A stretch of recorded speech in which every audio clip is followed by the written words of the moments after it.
जय माता दी जय श्री राम जय हनुमान। आपण मानक आम चैनल माँ की शक्ति बाबा की भक्ति की स्वागत। आज आम वीडियो माध्यम जाना हनुमान बाबा का 3टी चमत्कार उपाय और यही उपाय कले आप कौन कौन लाभ होता है और यह द्वारा आप क्यों कौन बेनिफिट पाती यही विषय आज आम वीडियो माध्यम जाना। आप उपाय कर देखते तापर आप जानीपर यह द्वारा आप कौन कौन उपकृत हुए। तेज आपड़ी भिडियो भल लगे तेज लाइक शेयर सब्सक्राइब करेंगे और अन्य मानक शेयर करेंगे। तेज चलते भिडियो आरंभ करवा। जय श्री राम। आप प्रतिदिन हनुमान बाबा पूजा कर हनुमान बाबा को आरती कर भोग दौरान पूजा पाठ कर मंत्र कर चालीसा पाठ कर यही सब करने द्वारा आप अनेक किसी करेंगे जहाँद्वारा कि आपण बॉडी ऊर्जा बढ़ा सह आपण परिवेश सकारात्मक एनर्जी हाँ सह आप घर नेगेटिव एनर्जी पलैव से 3टी कम आज से 3टी उपाय विषय जाना। प्रथम उपाय है आप जदि घरे झुआ धूप दौरान ताद्वारा आप गोटे उपाय करेंगे कौन आप प्रतिदिन हनुमान बाबा मंत्र जपुथे प्रतिदिन हनुमान बाबा जेकोसी मंत्र आप जप कर जदि प्रतिदिन आप हनुमान चालीसा पाठ कर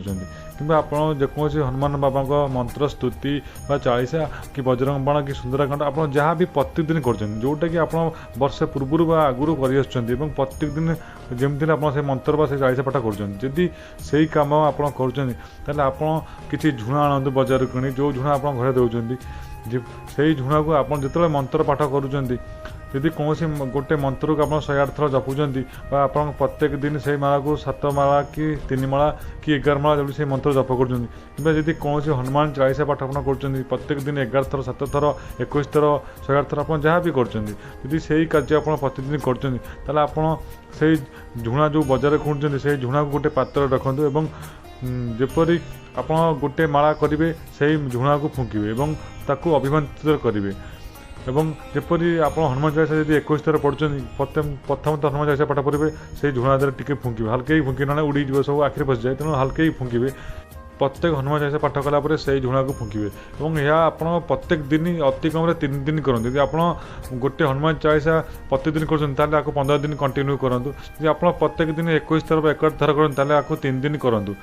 जो मैंने आगुरी पूजा पाठ कर प्रत्येक दिन जो जप कर वर्ष 2 वर्ष 3 वर्ष पूर्व ताले से गोटे दिन ही यदि गोटे हनुमान चालीसा 21 थर कि 11 थर पढ़ी अभिमंत्रण करती कि जब कौन मंत्र को 108 थर पढ़ी 3 माला कि 7 माला अभिमंत्रण करते से कार्यकारी होता है और से झुणाटी अभिमंत्रण होता है।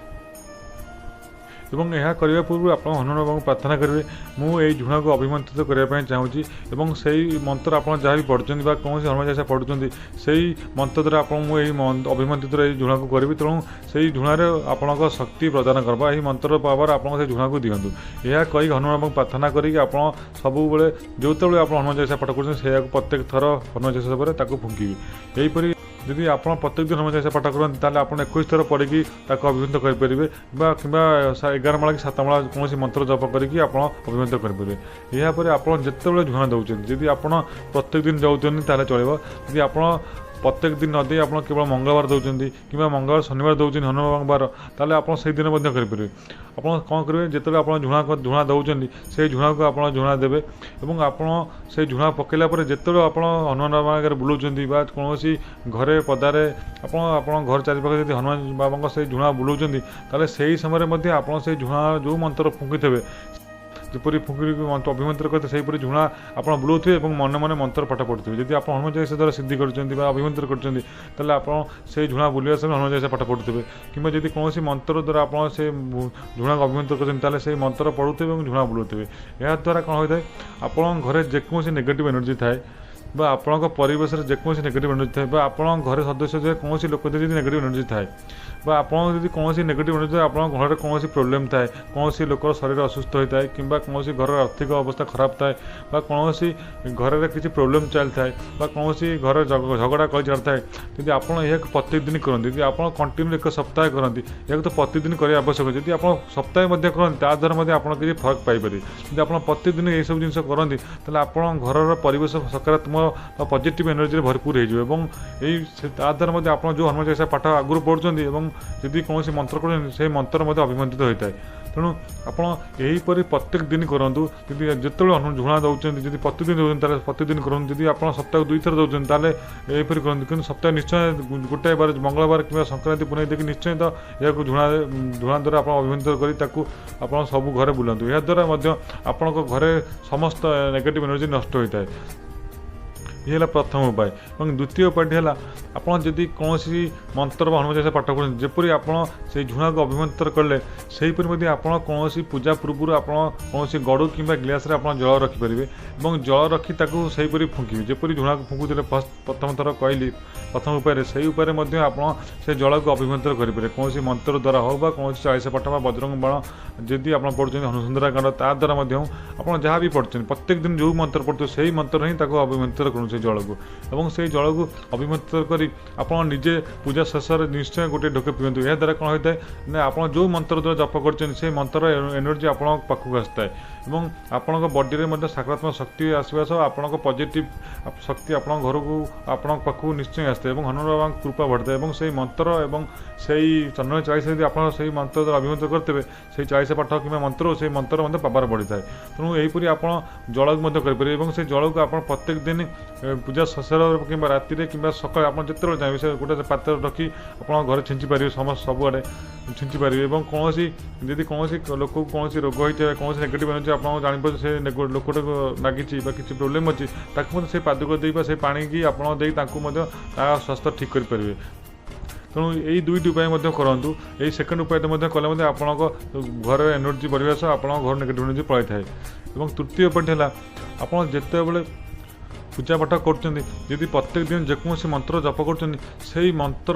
कि हनुमान चालीसा प्रतिदिन कर हनुमान चालीसा मासु गोटे थर से जिनसर होम करूँ से जिनस को आहुति दिंतु आहुति देवा द्वारा कौन होता है आपण मंत्र पावर बढ़िया सह आप घर एनर्जी बढ़ी थाए और आपण घर को पॉजिटिव एनर्जी आसता है जदि कौन नेगेटिव एनर्जी थाए से नष्ट होता है पलि थाए सप्ताह को थरे करेंगे कि मासक थरे जेकोसी दिन पुनः संक्रांति कौन मंगलवार आपण को देखिए हनुमान बाबा बार देखिए आप निश्चय करूँ जो मंत्र पाठ कर जो चालीसी हनुमान चालीसा पाठ कर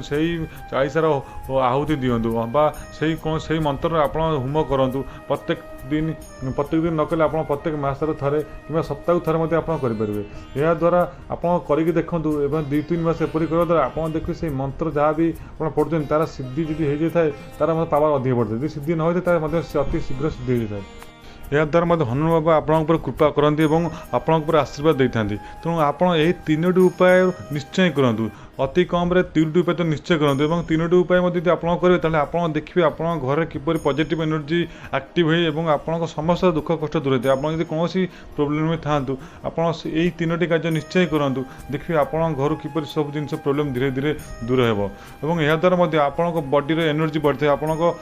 हनुमान बाबा कृपा पड़ता है और हनुमान बाबा आशीर्वाद आप पड़ता है। तेणु आपको जब ये भिडियो भल लगे तेज लाइक शेयर सब्सक्राइब करेंगे और अन्य मानक शेयर करेंगे तेज आज रोचे आप दिन भल कटू। जय श्री राम।